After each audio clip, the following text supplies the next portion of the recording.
Dan ternyata Mas Dimas juga sudah menjadi kolaborator namanya Yandi, ya kan? Udah dari film pendeknya Yandi yang 2012 FF itu apa? Itu bahkan 2008 udah. Oh, bahkan dari zaman kuliah. Oke. 2008 udah kerja bareng sampai akhirnya punya karya yang sekarang kita tadi sudah saksikan bersama. Perjalanan berkarya bersama Yandi dari judul ke judul. Rasanya gimana, Mas? Halo teman-teman, aku Dimas Bagus. Di film sore ini aku sebagai direktur fotografi. Aku berkarya sama Yandi sebenarnya dari semester 1. Iya. Sorry banget, semester 1 tuh baru lulus SMA ya, Stan? Iya. Ya, oke.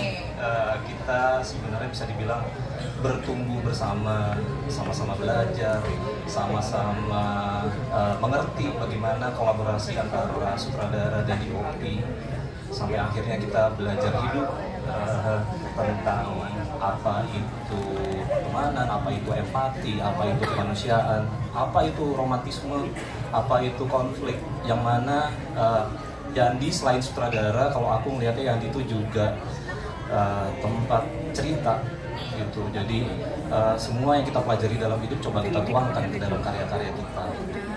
Iya. Semuanya tuh benar-benar bertumbuh barengan dan akhirnya mungkin itu kali ya yang membuat karya yang sekarang itu dengan masa, karena kalian berdua juga sudah emang ngebangun bondingnya udah dari lama dan bukan hal yang dibuat-buat, it's something beneran ditumbuhkan oleh kalian berdua di pertemanan. Oh, that's lovely. Ada bromance juga di sini ternyata ya.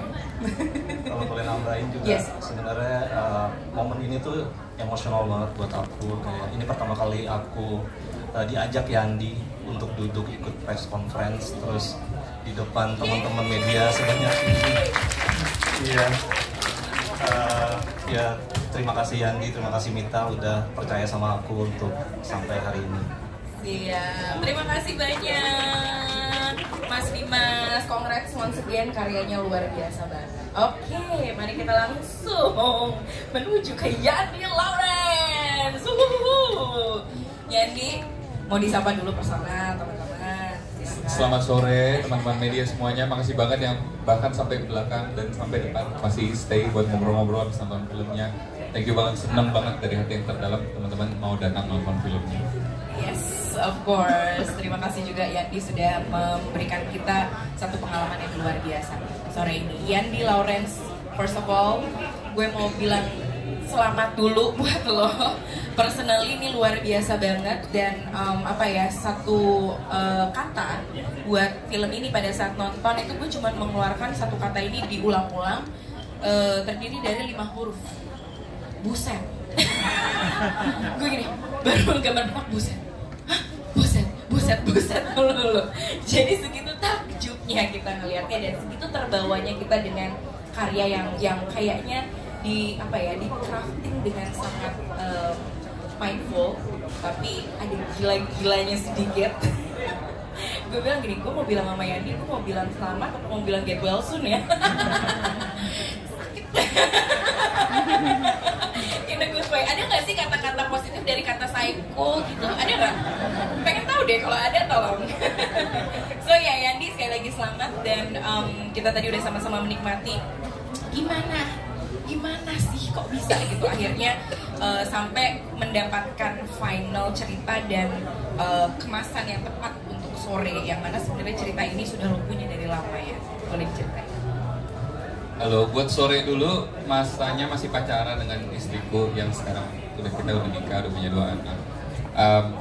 Dan sore adalah cerita romance pertama. Jadi dari lulus kan taunya bikin drama keluarga. Ya baca-baca lah buku tentang pernikahan, terus ngerti ide dalam relasi itu bicara tentang penerimaan. Udah coba bicarakan, tapi setelah saya menikah, jalan 6 tahun, punya 2 anak, mengalami dan merasakan sendiri dicintai dalam pernikahan itu, dan merenung-merenung pandemi juga mungkin membantu perenungan itu ya. Ide pertama untuk buat filmnya lagi 2020 waktu pandemi. Saya merasa kenapa pernikahan itu indah sekali, karena ada yang bilang marriage itu exposing masa kecil kita yang belum usai gitu, dan diri kita yang belum selesai bertumbuh. Karena pernikahan itu berjalan karena dua orang saling berjanji untuk setia sampai akhir. Ketika kita vulnerable dan terekspos apa yang belum usai itu, tidak ada penghakiman di dalamnya, gitu. Tidak ada penolakan, yang ada penerimaan, cinta tanpa syarat dan kesempatan untuk bertumbuh. Nah, karena saya produk dari cinta tanpa syarat seperti itu, saya merasa sepertinya harus menceritakan ini sekali lagi ke dalam bentuk film. Itu yang mendorong bentuk ceritanya berubah sejauh yang tadi teman-teman nonton mencoba mengekspresikan kira-kira rasanya disayang sebesar ini tanpa syarat kalau jadi film kira-kira segini deh. Dan mungkin itu yang akhirnya menyentuh banyak hati semua yang nonton ya. Tepuk tangan dong, boleh dong. Andy Lawrence gila. Ingat ya, ingat ya. Tugas kita hari ini adalah mencari kata positif dari Psycho. Well, Yandi, tapi kalau dari dari dari esensinya mungkin kita bisa merasakan itu semua dari banyak banget yang ditampilkan, mau dari ceritanya, mau bentuk karakternya, dan juga gambar-gambar yang akhirnya didiskusikan juga dengan Mas Dimas gitu ya untuk dipilih dan ditayangkan. Tapi tentang konsep perempuan datang dari masa depan gitu ya, mau ngubah pasangannya, itu kan sebenarnya kayak suka ada ya di kepala kita gitu sebagai pasangan gitu. Gue pengen banget nih kalau dia bisa gini, bisa gitu. Jadi itu sesuatu yang sangat amat dekat, sangat manusiawi dan real gitu. Human experience yang real. Tapi kemudian di cerita ini ada sisi-sisi fantasi yang tadi, ya kan, psycho positif itu gitu. Nah, itu gimana cara masukin unsurnya dan gimana lo menemukan bagian-bagian itu yang dimasukin? Saya bagus. Saya selalu percaya nonton film rasanya kayak sebuah perjalanan.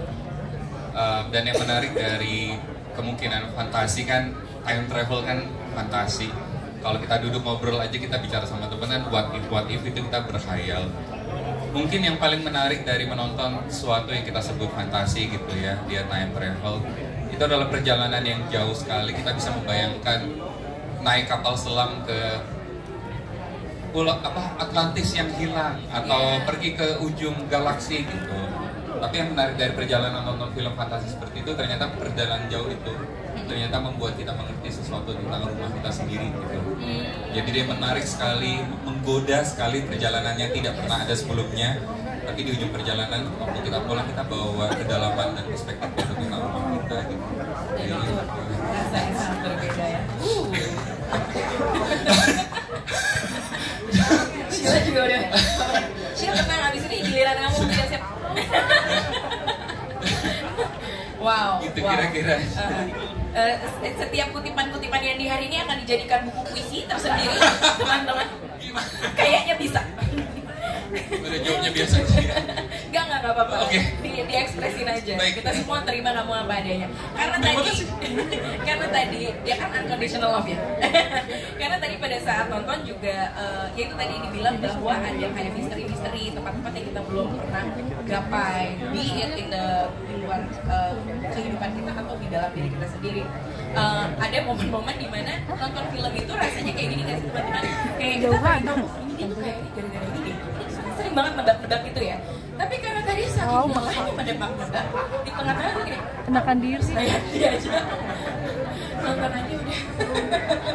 Nggak tahu deh tapi once again thank you so much udah memberikan pengalaman itu yang dibagi sama kita semuanya di sini. Dan sebelum masuk ke cast dan juga teman-teman musisi, aku mau bahas Sore dan Jonathan sendiri. Kamu melihatnya gimana sih? Sebenarnya yang menarik tuh kita sering banget dipasangin, kayaknya sekarang udah 8 kali ya. Wow. Ini project kita ke-8 kalau aku nggak salah. Tapi setiap projectnya, apalagi ketika sama Yandi, iya kita jadi pasangan tapi selalu dinamikanya tuh beda-beda. Bahkan di Jatuh Cinta seperti di film-film sama Sore kita sama-sama jadi suami istri. Tapi dinamika hubungannya tuh beda banget. Di sini aku merasa hubungan Sore dan Jonathan itu lebih dewasa sih. Lebih dewasa, banyak sekali kesempatan berkomunikasi juga antara Sore dan Jonathan, banyak dialog-dialog yang terjadi, dan rasanya setiap dialog yang terlempar antara Sore dan Jonathan tuh selain memperkaya karakternya juga kayaknya ada deh dikit-dikit impact ke diri kita juga secara personal. Oh, jadi ada akhirnya kedalaman dari hubungan Jonathan dan juga Sore yang akhirnya bikin belajar tentang relationship buat pribadi gitu ya. Tapi syuting sama Yandi selalu kayak gitu sih, kayak terapi. Gue baru mau ngomong, dia kan sebenarnya terapi keliling tau. Oke, thank you Sheila. Alright.